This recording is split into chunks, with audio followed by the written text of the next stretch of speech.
श्री शिवाय नमस्तुभ्यम दोस्तों।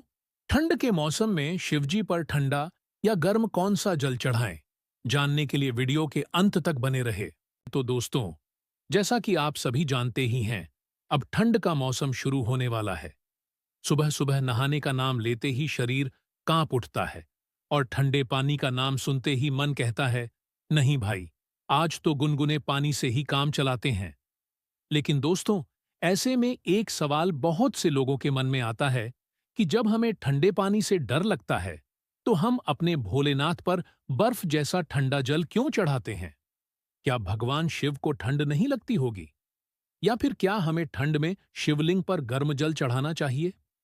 तो दोस्तों, यकीन मानिए, यह सवाल सिर्फ आपके मन में नहीं, बल्कि हर उस भक्त के मन में आता है जो सच्चे मन से भोलेनाथ की पूजा करता है। अब दोस्तों, कई लोगों का मानना है कि ठंड है तो गुनगुना जल ही चढ़ाना चाहिए, भगवान को भी तो ठंड लगती होगी। जबकि कुछ लोगों का मानना है कि शिवलिंग पर तो हमेशा ठंडा जल ही चढ़ाना चाहिए, फिर चाहे मौसम कोई भी हो। इसीलिए आज हम इसी बारे में जानेंगे कि ठंड के दौरान शिवलिंग पर ठंडा जल चढ़ाएं या गर्म जल। तो दोस्तों, सोचिए जरा, भगवान शिव का स्वरूप कैसा है? गले में सर्प, जटाओं में गंगा, शरीर पर भस्म और सिर पर चंद्रमा, और कैलाश पर्वत निवास, जहां चारों तरफ बर्फ की चादर फैली रहती है। अब दोस्तों, आप खुद ही सोचिए, जो देवता बर्फ के बीच बैठकर तपस्या करते हैं, जिन्हें हिमालय का राजा कहा जाता है, क्या उन्हें सच में ठंड लगती होगी? लेकिन दोस्तों, भोलेनाथ भी तो हमारे जैसे ही भावनाओं को समझते हैं। तो क्या हमें मौसम के हिसाब से पूजा नहीं करनी चाहिए? इसीलिए दोस्तों, यही कारण है कि सर्दी शुरू होते ही हर मंदिर में यही चर्चा चलती है कि शिवलिंग पर ठंडा जल चढ़ाएं या गर्म जल चढ़ाएं। अब देखिए दोस्तों, अगर आप किसी मंदिर गए हों, तो आपने देखा होगा कि कुछ पंडित ठंड के मौसम में जल को थोड़ा सा मंद तापमान पर रखते हैं, यानी कि ना ज्यादा ठंडा ना ज्यादा गर्म, ताकि पूजा करने वालों को भी तकलीफ ना हो और परंपरा भी बनी रहे। लेकिन क्या यही सही तरीका है, या फिर इसके पीछे कोई और गहरा अर्थ छिपा है? तो दोस्तों, बात सिर्फ पानी को ठंडा या गर्म करने की नहीं है, बल्कि यह हमारी भक्ति के भाव और शिवतत्व की समझ से जुड़ी हुई है। क्योंकि शिव जी केवल एक देवता नहीं, बल्कि ऊर्जा का प्रतीक है, और जल उस ऊर्जा को संतुलित करने का माध्यम। इसीलिए अब जरा सोचिए कि जब हम क्रोधित होते हैं, शरीर गर्म हो जाता है, और जब हम प्रेम या शांति में होते हैं, तो मन ठंडा पड़ जाता है। इसीलिए जल को हमेशा शांतता और संतुलन का प्रतीक माना गया है। अब सवाल उठता है कि क्या सर्दी के मौसम में वो शांतता और ठंडक बनाए रखना जरूरी है, या हमें अपने आराम के हिसाब से भगवान को जल चढ़ाना चाहिए? तो देखिए दोस्तों, जब भी हम शिवलिंग पर जल चढ़ाते हैं, तो यह केवल एक पूजा की प्रक्रिया नहीं होती है, बल्कि यह एक ऊर्जा प्रक्रिया होती है। जी हाँ, यह जल शिवलिंग के माध्यम से एक ऐसी ऊर्जा को प्रवाहित करता है जो हमारे मन, शरीर और वातावरण तीनों को प्रभावित करती है। अब दोस्तों, आपने कई बार देखा भी होगा कि शिवलिंग हमेशा ठंडा रहता है। कितनी भी गर्मी क्यों ना हो, अगर आप मंदिर जाएं और शिवलिंग को छुएं, तो उसमें हमेशा एक ठंडक महसूस होगी। तो आखिर ऐसा क्यों होता है? क्योंकि शिवलिंग केवल एक पत्थर नहीं है, बल्कि वह शिव ऊर्जा का केंद्र है, एक ऐसा बिंदु जहां से शीतलता, स्थिरता और संतुलन प्रसारित होते हैं। अब सोचिए दोस्तों, अगर इस ठंडक और शांति के प्रतीक स्वरूप पर आप गर्म जल चढ़ा देंगे, तो क्या वो उसके स्वरूप के अनुरूप रहेगा? बिल्कुल नहीं। इसीलिए शास्त्रों में कहा गया है कि शिवम शांतम शीतल स्वभावम, यानी शिव का स्वभाव शीतल है। और जब उनका स्वभाव शीतल है, तो उन पर जो भी अर्पण किया जाए, वह भी शीतल होना चाहिए। अब दोस्तों, आप कहेंगे, ठीक है, लेकिन ठंड में तो हम कांप जाते हैं, तो क्या तब भी ठंडा जल ही चढ़ाए? तो दोस्तों, यहां समझने वाली बात यह है कि शिव की पूजा भावना से होती है, न कि पानी के तापमान से। अगर आपका शरीर ठंड से परेशान है, तो भगवान भी यही चाहते हैं कि आप स्वस्थ रहें। लेकिन सिद्धांत के रूप में ठंडा जल ही शिवलिंग के ऊर्जात्मक स्वरूप से मेल खाता है। दोस्तों, पुराणों के अनुसार भगवान शिव के सिर पर माता गंगा विराजमान है, और गंगा जल अपने आप में अत्यंत शीतल माना गया है। गंगा की धारा जब शिवजी की जटाओं से निकलती है, तो वह संसार को ठंडक और शांति देती है। ऐसे में दोस्तों, अगर भगवान शिव पर गंगा विराजमान है, जो स्वयं ठंडक की प्रतीक है, तो क्या उन्हें गर्म जल पसंद होगा? तो इसका जवाब है कभी नहीं। इसीलिए कहा जाता है कि गंगा जल शिवप्रिय सर्वदा, अर्थात शिव को सदैव शीतल गंगा जल ही प्रिय है।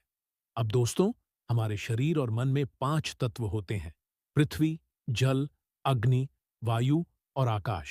इन 5 तत्वों में अग्नि तत्व जब अधिक बढ़ जाता है, तो व्यक्ति क्रोधित, अस्थिर और चिंतित हो जाता है। और शिवलिंग पर ठंडा जल चढ़ाने से हमारे अंदर का वही अग्नि तत्व शांत होता है। यानी कि दोस्तों, जब आप ठंडा जल शिवलिंग पर अर्पित करते हैं, तो आप अपने अंदर की गर्मी, क्रोध और असंतुलन को ठंडा करते हैं। शिवलिंग पर जल चढ़ाने की यह प्रक्रिया आपके मन को धीरे धीरे शांत और स्थिर बनाती है। इसीलिए जिन लोगों के मन में बेचैनी या तनाव अधिक होता है, तो उन्हें नियमित रूप से शिवलिंग पर जल अर्पित करना चाहिए।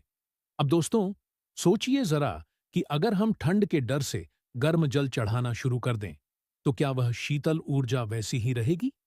तो इसका जवाब है नहीं।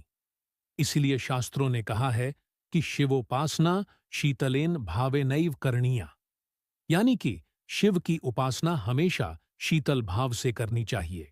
अब दोस्तों, कुछ लोग यह भी पूछते हैं कि अगर ठंड में जल बहुत ठंडा हो, तो क्या करना चाहिए? तो दोस्तों, यहां भी शास्त्रों ने इसका समाधान बताया है कि अगर जल बर्फ जैसा ठंडा हो, तो उसे थोड़ी देर कमरे के तापमान पर रख दें, लेकिन उबालना या गर्म करना उचित नहीं है, क्योंकि भगवान को जल स्वाभाविक अवस्था में ही अर्पित करना चाहिए। अब दोस्तों, शिवलिंग पर जल अर्पण का क्रम भी बहुत मायने रखता है। जल अर्पण का अर्थ केवल जल सिर्फ ऊपर से डालना नहीं है, बल्कि वह एक निरंतर प्रवाह होना चाहिए, क्योंकि वह प्रवाह गंगा के शिव पर अवतरित होने का प्रतीक है। जब आप धीरे धीरे जल चढ़ाते हैं, तो वह धारा एक ऊर्जा सर्किट बनाती है, जो आपके मन की अशुद्धियों को दूर करती है। अब अगर वही जल गर्म होगा, तो वह शीतलता की जगह ताप को बढ़ा देगा, जो शिव साधना के विरुद्ध है। इसी के साथ दोस्तों, भगवान शिव को हम नीलकंठ कहते हैं। विष पीने के बाद उन्होंने संसार को बचाया, लेकिन अपने गले में उस विष की ताप को ठंडा करने के लिए उन्होंने लगातार गंगा जल का सेवन किया। इसीलिए उनका गला नीला हो गया, जो इस बात का प्रतीक है कि शीतलता ही शिव का असली स्वभाव है। यानी कि सरल शब्दों में कहें तो ठंडा जल सिर्फ पूजा नहीं, बल्कि शिव की ऊर्जा के अनुरूप अर्पण है। और ठंड के मौसम में भी इसका महत्व कम नहीं होता, बल्कि और बढ़ जाता है, क्योंकि इस समय वातावरण में तमस बढ़ता है और शिव उपासना उसी तमस को शांत करती है। तो दोस्तों, अब तक आपने समझा कि ठंडा जल शिव को क्यों प्रिय है, क्योंकि यह उनके स्वरूप, उनकी ऊर्जा और हमारे मन की अवस्था तीनों को एक साथ संतुलित करता है। लेकिन दोस्तों, अब सवाल यह उठता है कि अगर सर्दी बहुत तेज हो और भक्त जल चढ़ाते समय खुद कांपने लगें, तो क्या उस स्थिति में भी वही नियम लागू होता है? क्या भगवान को ठंडा जल चढ़ाना जरूरी है, या फिर भक्ति का रूप थोड़ा बदल सकता है?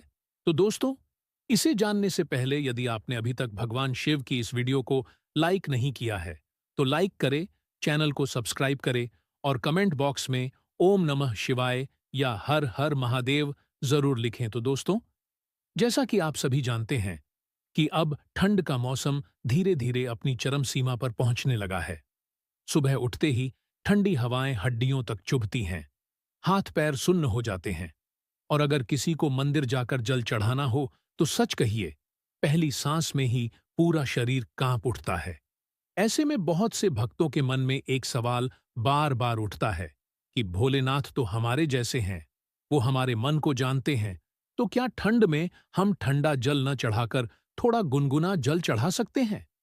तो दोस्तों, यह सवाल बहुत ही सामान्य है, और सबसे अच्छी बात यह है कि यह सवाल भक्ति की भावना से जुड़ा है, न कि आलस या दिखावे से। क्योंकि जो व्यक्ति सच में शिव को मानता है, वह कभी भी उनके प्रति किसी भी कार्य में लापरवाही नहीं करता है। अब यहाँ एक बात बहुत साफ समझनी होगी कि भगवान शिव नियमों के बंधन में नहीं है, वो भावना के बंधन में है। वो शिव है, अर्थात शून्य और पूर्ण दोनों का संगम। उनके लिए यह देखना ज्यादा महत्वपूर्ण होता है कि आपके मन में क्या भाव था जब आपने वह जल अर्पित किया।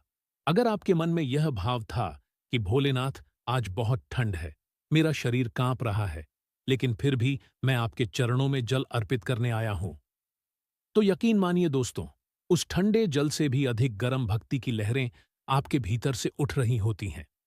लेकिन अगर शरीर सच में ठंड को सहन नहीं कर पा रहा, आपको सर्दी जुकाम या तकलीफ है, तो क्या भगवान यह चाहेंगे कि आप बीमार पड़ जाएं?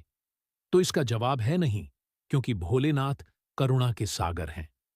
वो कभी नहीं चाहते कि उनका भक्त कष्ट में रहे। अब यहां पर कई विद्वान कहते हैं कि ठंड के मौसम में अगर जल बहुत ठंडा है तो उसे हल्का सा गुनगुना कर सकते हैं, लेकिन उबालकर या ज्यादा गर्म कर चढ़ाना उचित नहीं है, क्योंकि शिवलिंग एक जीवंत ऊर्जा केंद्र है और ज्यादा गर्म जल उस ऊर्जा प्रवाह को बाधित कर सकता है। तो दोस्तों, अगर आपके मन में यह भाव है कि भगवान को ठंड न लगे, तो आप जल को बस थोड़ा गर्म कर सकते हैं, यानी न ज्यादा ठंडा न ज्यादा गर्म, बस उतना कि वो जल स्वाभाविक लगे और आपकी भावना सच्ची रहे। अब देखिए दोस्तों, भक्ति का अर्थ केवल शास्त्रों के नियमों को रट लेना नहीं है। भक्ति का अर्थ है कि भगवान को अपने मन से महसूस करना। अगर आपके मन में यह भावना है कि मैं भगवान शिव को जल अर्पित कर रहा हूं ताकि उन्हें ठंड न लगे, तो वही भावना ही पूजा का सबसे बड़ा फल देती है। अब दोस्तों, आप में से अधिकांश लोग सुबह मंदिर जाते हैं। कई लोग नंगे पैर, कई लोग जूते उतारकर बर्फ जैसी जमीन पर खड़े रहते हैं। यह सब देखकर भगवान शिव मुस्कुराते हैं, क्योंकि उन्हें पता है कि यह सब प्रेम से प्रेरित है। लेकिन अगर शरीर जवाब देने लगे, तो थोड़ा अपने शरीर का भी ध्यान रखिए, क्योंकि दोस्तों, शरीर ही तो वह माध्यम है जिससे आप भगवान की भक्ति कर सकते हैं। अगर शरीर स्वस्थ रहेगा, तो ही भक्ति स्थायी और निरंतर रह पाएगी। इसीलिए अगर ठंड बहुत ज्यादा हो, तो आप जल को हल्का गुनगुना कर लीजिए, पर याद रखिए, भावना ठंडी नहीं होनी चाहिए। जल ठंडा हो या गर्म, पर आपकी श्रद्धा और विश्वास सदैव गर्म होने चाहिए। अब कुछ लोग ये भी पूछते हैं, क्या हम शिवजी के लिए कोई गर्म कपड़ा या शॉल रख सकते हैं? तो दोस्तों, बिल्कुल रख सकते हैं। जैसे आप अपने किसी प्रिय व्यक्ति के लिए ठंड में कुछ अच्छा करते हैं, वैसे ही आप भगवान के लिए भी कर सकते हैं, क्योंकि वो हमारे आराध्य ही नहीं, बल्कि हमारे अपने हैं, हमारे परिवार जैसे हैं। आप चाहें तो मंदिर में शिवलिंग के पास एक हल्का सा शॉल रख सकते हैं, या मंदिर के पास थोड़ा सा दीपक जला सकते हैं। ये चीजें केवल दिखावा नहीं है, ये भावनाओं का विस्तार है।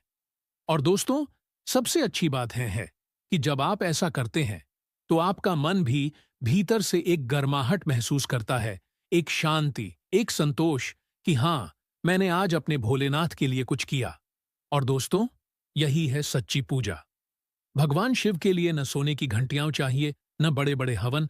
उन्हें चाहिए बस एक सच्चा भाव, एक पवित्र मन और थोड़ा सा समय।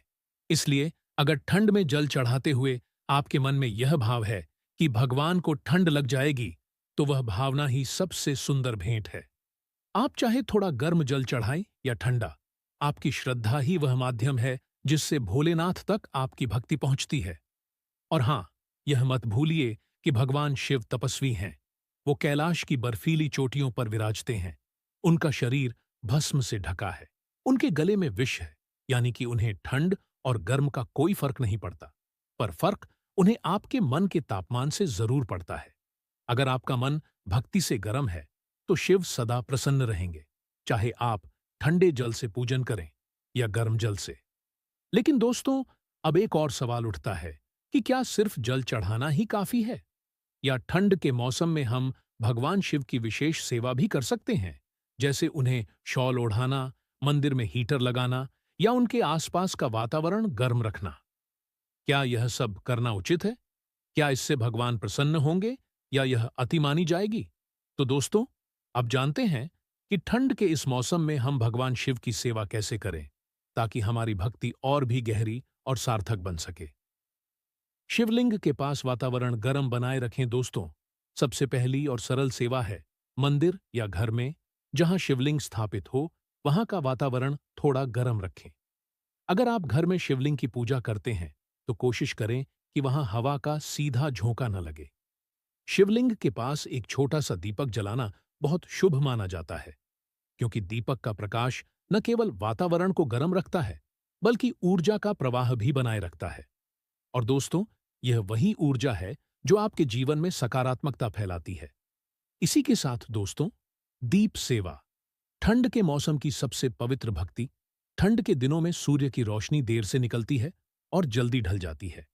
ऐसे में भगवान शिव के मंदिर में दीप जलाना मानो अंधकार में प्रकाश लाने जैसा होता है। आप चाहे तो सुबह और शाम दोनों समय दीपक जला सकते हैं। अगर संभव हो तो घी का दीपक जलाए, क्योंकि घी अग्नि तत्व को संतुलित करता है और वातावरण में शुद्धता फैलाता है। पूज्य गुरुदेव कहते हैं कि जो व्यक्ति ठंड के मौसम में रोज दीपक जलाता है, उसके जीवन से भी अंधकार मिटने लगता है और सुख शांति का प्रकाश बढ़ता है। शिवलिंग पर भोग और बेलपत्र दोस्तों, ठंड के मौसम में भगवान शिव को गुनगुने दूध का अभिषेक बहुत शुभ माना गया है। आप चाहें तो एक सप्ताह में एक दिन दूध में थोड़ा गुनगुना जल मिलाकर भोलेनाथ का अभिषेक कर सकते हैं। यह अभिषेक न केवल आपके घर में शांति लाएगा बल्कि आपके अंदर की नकारात्मकता को भी शांत करेगा। इसके साथ बेलपत्र, धतूरा, भस्म और आँख के फूल चढ़ाना न भूलें। ये सभी शिवजी के प्रिय हैं और ऊर्जा संतुलन में मदद करते हैं। तो दोस्तों, अब आप समझ ही गए होंगे कि ठंड के मौसम में भगवान शिव की सेवा सिर्फ पूजा पाठ तक सीमित नहीं है। यह तो एक अवसर है अपने भीतर के प्रेम, करुणा और भक्ति को जगाने का। तो आप चाहे ठंडा जल चढ़ाएं, गुनगुना जल, या सिर्फ मन से प्रणाम करें। अगर आपके हृदय में सच्चा भाव है तो भोलेनाथ अवश्य प्रसन्न होंगे, क्योंकि अंत में भगवान शिव यही देखते हैं कि मेरे भक्त का भाव कैसा है, न कि उसने कौन सा जल चढ़ाया। तो दोस्तों, यदि आपको यह वीडियो पसंद आई हो तो वीडियो को लाइक और चैनल को सब्सक्राइब करके कमेंट बॉक्स में ओम नमः शिवाय जरूर लिखें। धन्यवाद।